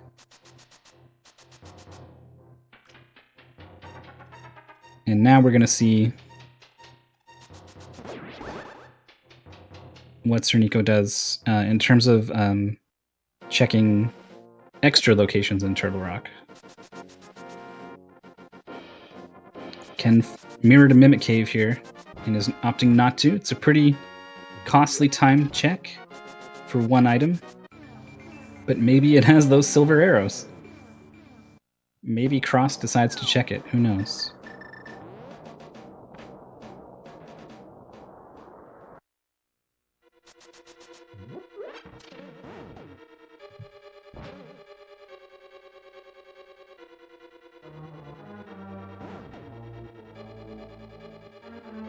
Niko bonking over the rolling pin. Cane of Samaria out to hit the switch and create the platform. Lately, I've seen a couple players get off track in this maze. And once you get off track, it can be pretty tricky to get back on. But not going to be a problem for SirNiko. Cross is using the hookshot rather than the cape to get around in the rolling pin room without taking damage. Nicely timed hookshots. So SirNiko needs one key here to progress. And the other... Okay, gonna get a shield upgrade. So it's something not enough to save him from the laser beams just yet. There's the key. So is leaving those two chests unchecked. Those are pretty quickly checked and could have silver arrows, so that is an important thing we'll need to look at for when Cross gets to the laser bridge. In the meantime, he's done with the chain chomps as SirNiko is cane dashing through the block rooms and is coming up on the Trinex fight.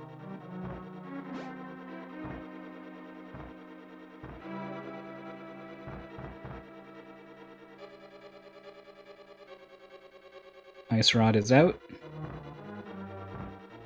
Could have gone for the zero cycle at the beginning. But I think he's going to get this head to attack once here. Yeah, there it is. You can see the tail wiggling. Just a minor time loss there for SirNiko. Looking at the spin here in the second phase. A little bit too far to the left, so got knocked too far away, but cleans it up very nicely. Solid Trinex fight.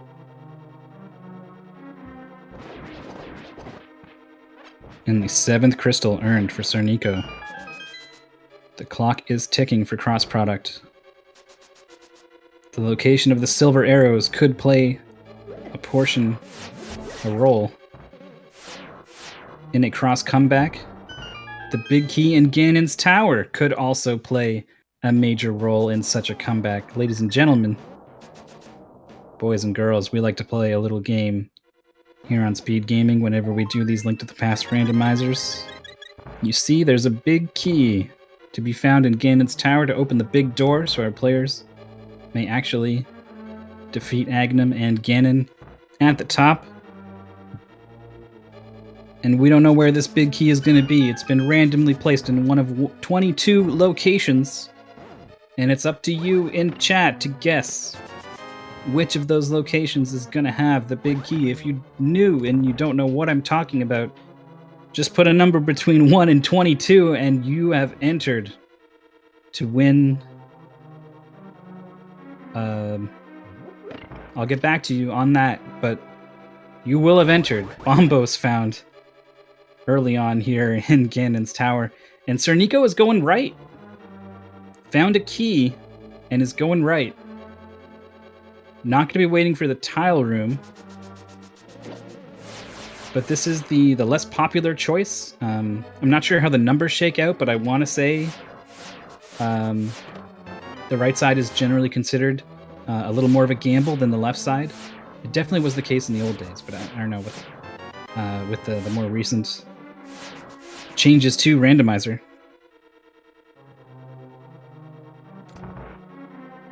But regardless, I'd say going right is definitely the least popular choice.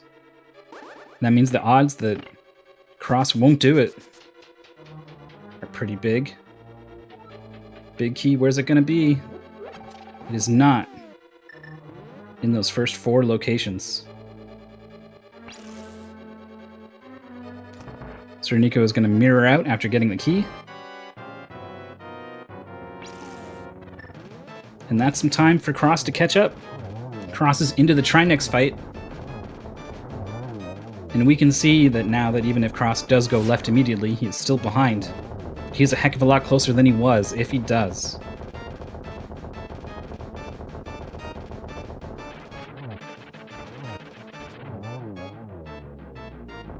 Trinex down for CrossProduct. This race isn't over yet, but he's going to need some help from this big key location.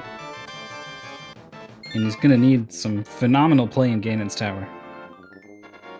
SirNiko prioritizing getting down the Stalfos, keeping us in suspense, opening the locations. That is another 5 locations checked. So we're up to 9 now.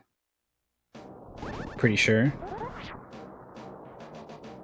So if you said 1 to 9, I'm sorry. Please play again. And there goes 10. So if you guessed 11 to 22, you're still in it. Stay tuned.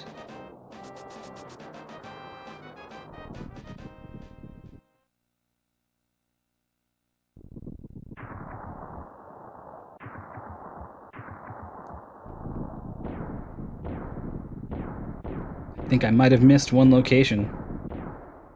So the play-by-play not going to work out so well in terms of big key location. We'll say that was 12. Because he didn't check tile room, right? So it was only 4 on the right side. Oh, yep, 6 on the right side. Got it. CrossProduct, where's he going? He's not going right. This is time saved. Big time savings here. This 3-minute lead of SirNiko's has just been cut down to, I don't know, 2 and change.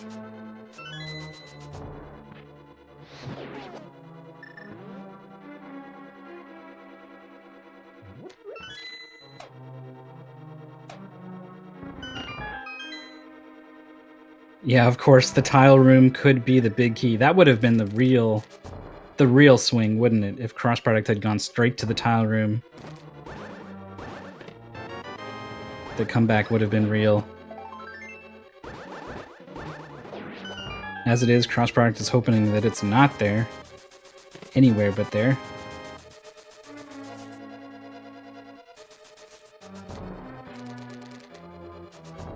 So if the tile room is location 22, then 21, 20, and 19 are coming up behind Ice Armos. No silver arrows, so we're going to have to work for it a little bit. On ice.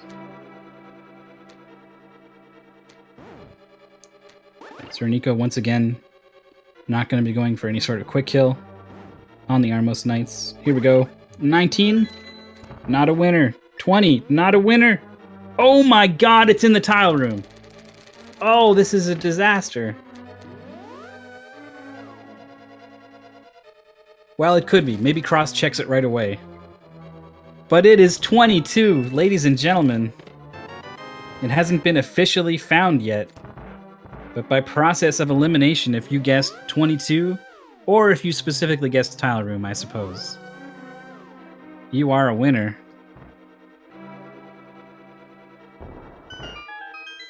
Someone said, please, Tile Room. I don't know if that counts as a guess, but I'll take it, because otherwise we don't have a winner. So I'm going to say Drunus is our winner today.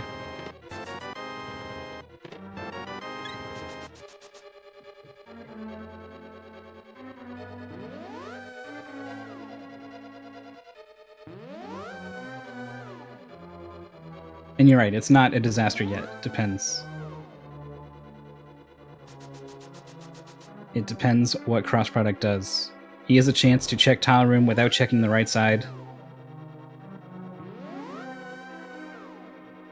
The opportunity to gain time there is still there. But there's still a lot of time that needs to be made up in the Aghanim and Ganon fights and the Gauntlet.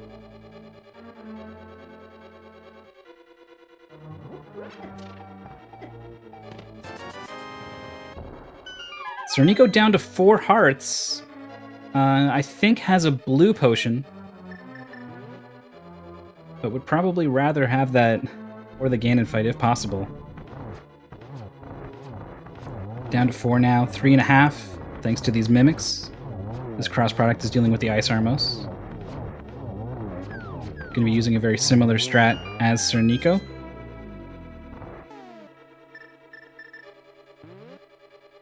And remember, those silver arrows are still out there somewhere. Very few locations they can be remaining.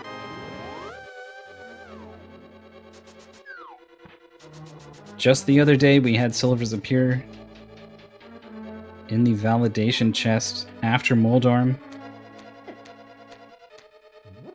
Checking that chest very quickly on a lark, looking for silvers. And normally you don't find them, but boy, is it something when you do.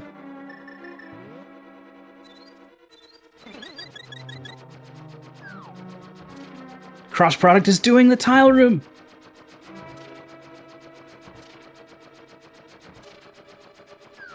This is good news. This is good news for CrossProduct. Still quite a bit behind, as you can see. SirNiko is in the Gauntlet. But down to 1.5 hearts, and it's not a fairy he has, it's a potion, so he needs to use it. Can't wait and see what happens. So that potion is down. That's another advantage Cross has over SirNiko. If things go really wrong on the Ganon fight, that potion's not going to be able to bail out SirNiko, and they haven't found half magic either, so Torch Glitch could be a factor. That last phase is going to be drawn out without the silver arrows. Torch Glitch can be a big factor. There's still a lot of pitfalls here. Speaking of fairies, SirNiko is going to stop to pick one up. It throws off the timing of these Lanmolas. You can see 2 of them spawning right away, so very difficult to get a 1 cycle here.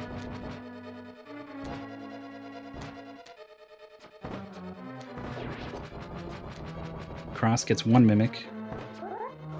Walks the other one up. Slow and steady. SirNiko with more Lanmolas. Gets it done. I think that was a 3 cycle.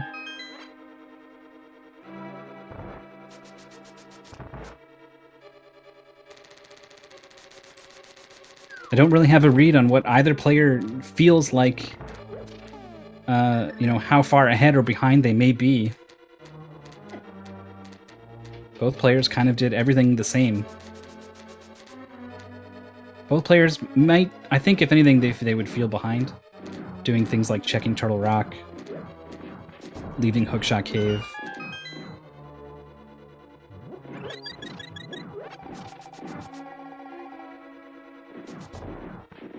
Both players cleared out Thieves Town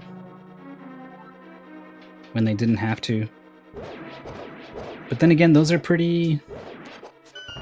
I mean, those plays were were likely enough that both players did it, and I know a lot of people in chat and myself also agreed with the plays as they were doing them.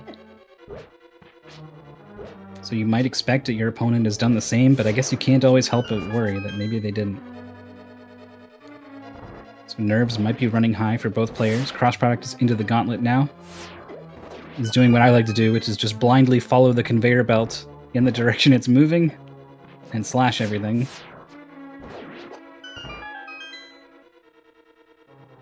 It's not going super smooth, but it's also not going too bad. SirNiko almost falling at Moldarm. Does hang on there and dashes in for the final hit. Will they check the validation chest? He does. Half magic! It's not silver arrows, but it makes a big difference in the Ganon fight when you don't have the silver arrows. Odds of success just went way up.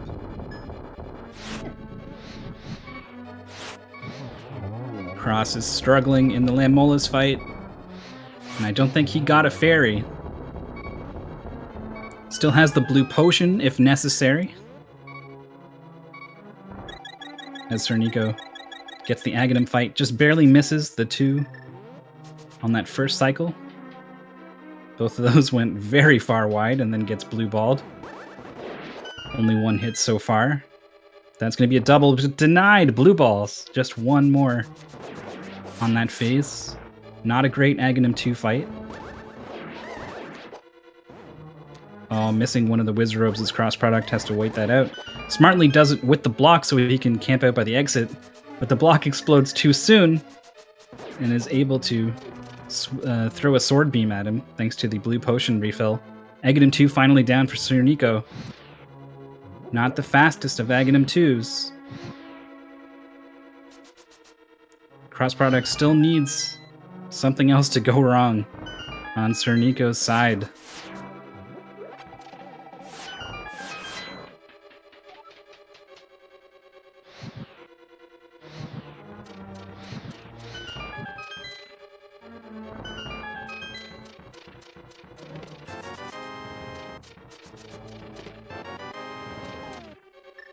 Cross is opening chests here. He's hoping for the half magic or the silvers. We know where the half magic is. He's going to find it later on. But if he's opening those chests, I feel like he's going to be opening the chest with the half magic. That's going to be good for him. SirNiko going to work on Ganon with the butter sword. Has done enough to move this on to phase 3. That's the scariest part. Half magic means we're not too worried about magic running out, but it is possible that things kind of go wrong. CrossProduct landing the hits on Moldarm. And SirNiko is going to have to dance with Ganon a little bit in the final phase. No silvers available.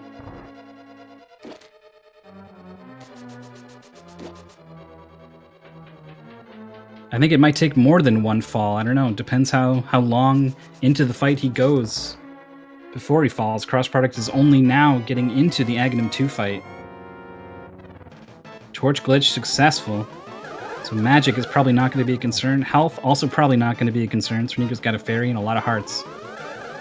So it's going to be whether or not he falls. Both these players are very good.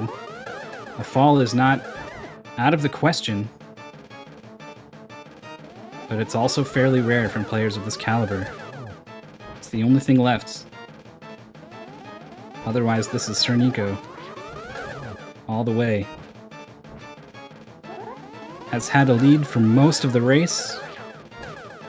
Once he got out in front, he never let it go. It was a little unclear at times, thanks to the order, the very different order that the players did all the dungeons in. But I think it's fair to say he never gave up that lead. And then the critical frame drop as CrossProduct finishes off Aghanim 2. Not many hits left on Ganon. That's it. That's the final hit. As long as SirNiko doesn't walk off the bridge, he's got it. Done. Final SRL time of 1:44.42, and CrossProduct sees the done happen during the transition from Aghanim 2 to Ganon, and he knows now. He's about to lose a very close race. Or has already lost a close race, rather. GG's in chat. Throw them up. Congratulations to SirNiko.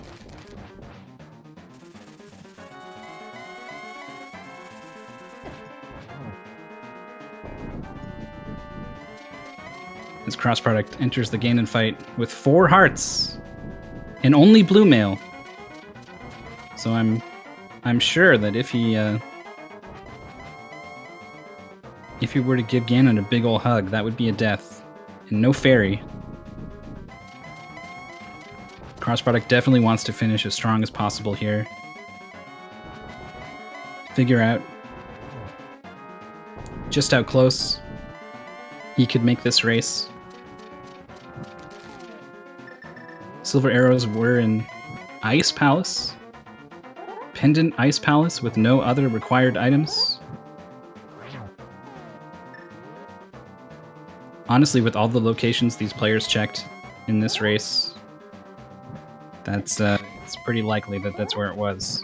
So we've gotten a hold of SirNiko. Are you there? I am here. Can you hear me? I can hear you very well. Congratulations. Thank you. I feel very good about that. I feel like other than falling a couple of times in Hera, I felt pretty good about my execution. I'd agree. Both of you guys, your execution was about the same. Came down to some of the minor routing differences. You guys got a lot of items kind of all at once very early on.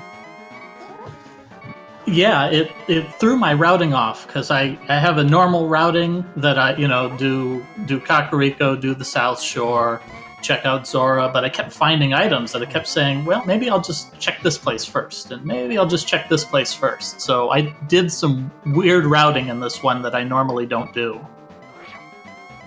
Yeah, that was apparent actually when we saw CrossProduct continue on the standard South Shore route, like you said, whereas you were like, no, you know what? I got that power glove. Let's go check those chests in the back end of Escape.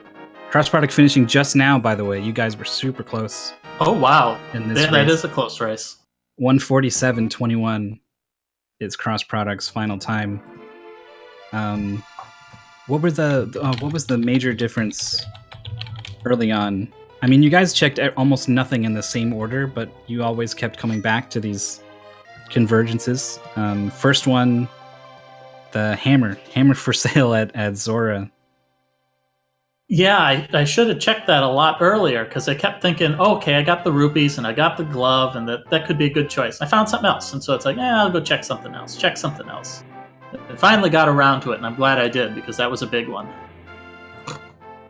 And so the major difference between you two is when you got the hammer, you went straight to Hype Cave, which led to Titans, and now suddenly you have the Titans and the hammer. You already have the Moon Pearl, already have the mirror. So like the entirety of the Dark World just exploded all of a sudden. Yeah, I just went through and I just like cleared things just as thoroughly as I could. I just figured, don't skip anything, just clear everything. And your routing worked out pretty good. We're seeing the bee in a bottle on the pedestal. That was a load off my shoulders. Well, it was not entirely impossible that it was not required because it was the only bottle known at the time. So I was amused at the idea that you would have to pull the pedestal for a bottle to go to Sick Kid, but yeah, such was not this seed. This seed had other things in mind. Joining us now is CrossProduct. Are you there? Yeah, what's up? Nothing much, just a really close Zelda race that I like to watch. Yeah, GG, dude. That was a good race. It's always good to have a close race. It sucks when it's like a big disparity. Yeah. You went into Thieves Town too, huh? Yep, I full cleared Thieves Town. I figured, why not? It's probably got something, and that was a mistake. Well, there was a sword there at least, but then the other sword ended up being in Swamp, so I was like, Yeah, the swords were easy to get, so it's like it wouldn't have. I don't think it would have made a big difference. Yeah, that's true. One of the biggest differences in your routes was Cross was up on Death Mountain earlier, which led him to knowing where the lamp was. Ah, yeah, that would help. I lost some time in doing Palace of Darkness in the dark. Ah, okay. But SirNiko went straight to Hype Cave after getting the hammer, and so he had Titan's Mitts earlier, and that was kind of the two things that your guys' routes had going for I you. didn't wait too long before going there, though. No, not too long. It took me forever to check Village of Outcasts in Thieves Town, but there wasn't anything there anyway. I think I put that off for quite a while too. I came in from the south. I did the blacksmiths, and I remember I never got around to Thieves Town for a long time. I put that off. Yeah. I went into Misery Mire really early and I got the hook shot, and I kind of thought I was set at that point. Yeah, I was tempted to go in there early, but I kept thinking, man, I just got junk for weapons. I don't want to fight Vitreous like this. I think I had just found the bow, and I was like, all right, let's go into Misery Mire since I have bow. Ooh. CrossProduct had the sword upgrade from Death Mountain a little bit earlier too, so the Master Sword was doing some work. Yeah, that would help too.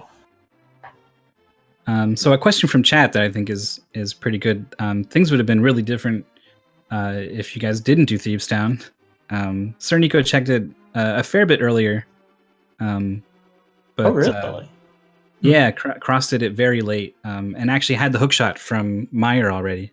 Yeah, when I went in there, I was still looking for flippers. And I kind of wanted to go up to Death Mountain. I was like, I bet you it's going to be like Fire Rod is right here, and then flippers are in Turtle Rock. Yeah, I was expecting there to be stuff in Turtle Rock. I think I jumped into Turtle Rock when I went up to Death Mountain without the hook shot, but I got key blocked really early, which I guess that makes me happy. Oh, yeah? I did that too, but it was after grabbing hookshot and picking up the flippers out of the hookshot cave. That's right. I did have hookshot when there because I got the flippers. Yeah. Yeah, we did a lot of the same stuff. You guys sure did. We were watching, and SirNiko had the lead at that point by 2 or 3 minutes or so for most of the race. But you guys were just keeping pace with each other all the way that. And there were multiple opportunities where, like, okay, if Cross does this, then he can make up time. But he always made the same decisions because it was, great. Yeah, I guess I was great probably minds just think behind. alike. Yeah, I was probably just behind on execution for the most part then. I bonked a lot. As soon as I saw those early boots, I knew I was doomed. I was like, how many bonks did... I'm like, because the more, when you get boots early, it kind of increases the difficulty level of, you can run perfectly without boots more easily than you can run perfectly with boots, right? So yeah, I'm pretty bad at this game. So if I see the boots early and I think my opponent is better at execution, then early boots is a disadvantage for me, basically. And this was the earliest boots. Both you guys went straight to escape and got them immediately. Yeah, that I agree with what Cross is saying. It's really easy to route with walking. That you don't have the bonks. You don't have to think about a lot of those tricks. You can go way faster with the boots, but if you don't, if you make mistakes with it, it can hurt you. So there was a moment where I think you guys were down to the only possibility was Zora. Could be close. It was definitely close. I had maybe 1 or 2 in Zora. I skipped the race game at first, and then when it's like, yeah. I skipped the 300 rupees in the race game, and I hit the flute, and as soon as I did, I was like, I probably should have grabbed those rupees. Then I ended up routing it with the shovel, so it wasn't terrible. I just ran down from the duck statue, grabbed the rupees, and then went to the shovel thing and got the moon pearl. Yeah, I had a moment where I almost decided to flute, and then I changed my mind and I grabbed the rupees. Locations pre-boots 3. Oh my gosh, look at those bonks. We'll see in a moment on our end. I missed how many bonks I had. 42, that's not... I was expecting something drastic. 42 is... that's good for me. It's on the high side of average, I think, maybe. I don't know. Oh. 42 bunks for Cross. My favorite number. 4-minute menu time. Yeah, that's not too bad. I don't know if this is just like your typical cross-product chill vibe, or if you're just feeling a little bleh about that one. I mean, I'm not upset about it. I had a lot of fun with the run. I did some funny things. I lost by like 4 minutes, so I don't think I lost to any of that. But I just kind of tired. I usually get home from church and then take a nap before work. But I scheduled the race, but I still have time to take a nap, so that's good. Oh man, a nap sounds good right about now. What was with the don't tell the Stalfos I'm here, or the NPC in Kakariko? Hey, don't tell Stalfos I'm here. He has a bone to pick with me. Yeah. What, you guys both talked to that guy? Yeah. You know, Nico actually DM'd me the other day. Okay. He's like, so are we both going to talk to the tavern NPC? And I'm like, I'm going to talk to him no matter what you do. Feel free to skip him. But he agreed to go in too, so that's cool. I kind of had to go out of my way to get it though, since I did like the backwards Kakariko where I had to buy the bombs first, and then but I still went in there. That's a good one. There's some new jokes in the pipeline. Probably will be released in the next version. Oh, good. So we can look forward to those. Exciting announcement in the world of Randomizer about to be shaken up by the addition of more puns. Well, thank you so much, you guys. This was a great race to watch. Seed had a lot of twists and turns to it. A lot of items all at once at the beginning, and then kind of dried up. And then again, when Titan's Hammer came into play, a ton of locations opened up.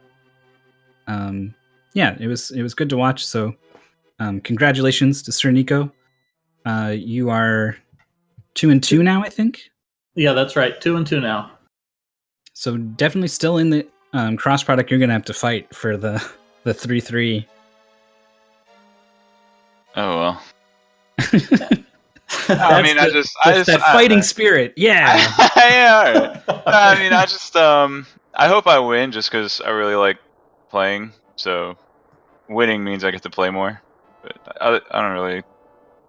I love that attitude. That's awesome. I want to win just so I can play. That's good stuff.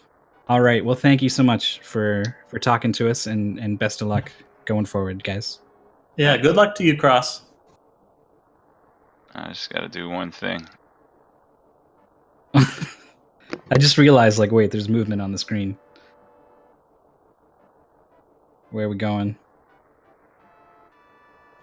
I will mention, if you're on the edge of your seat and you need to know what Cross Product is about to do, then by all means continue watching. But there is action happening on Speed Gaming 1 through 3, all at this very moment. Spectre Night starting up on Speed Gaming 2. It's part of Shovel Knight. Oh, we're going to the Pyramid Fairy.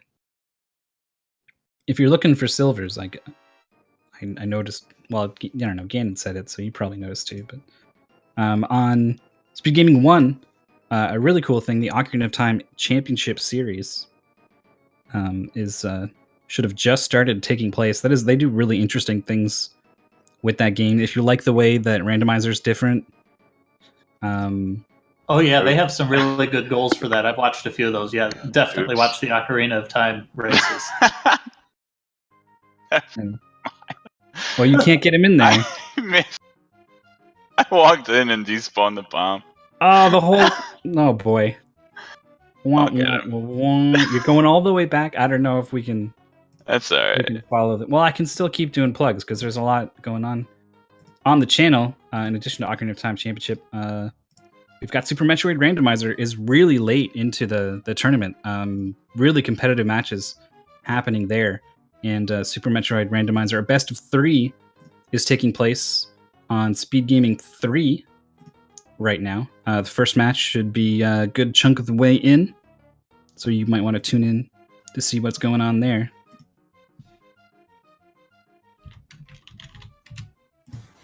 All right, I'm gonna knock off. Good race. Hey, GG. Hope it was entertaining, and I guess I'll see you folks next week. All right, sounds good.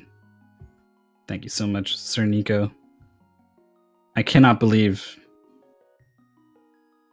how much attention we're giving this big bomb shenanigans. We're going somewhere else now.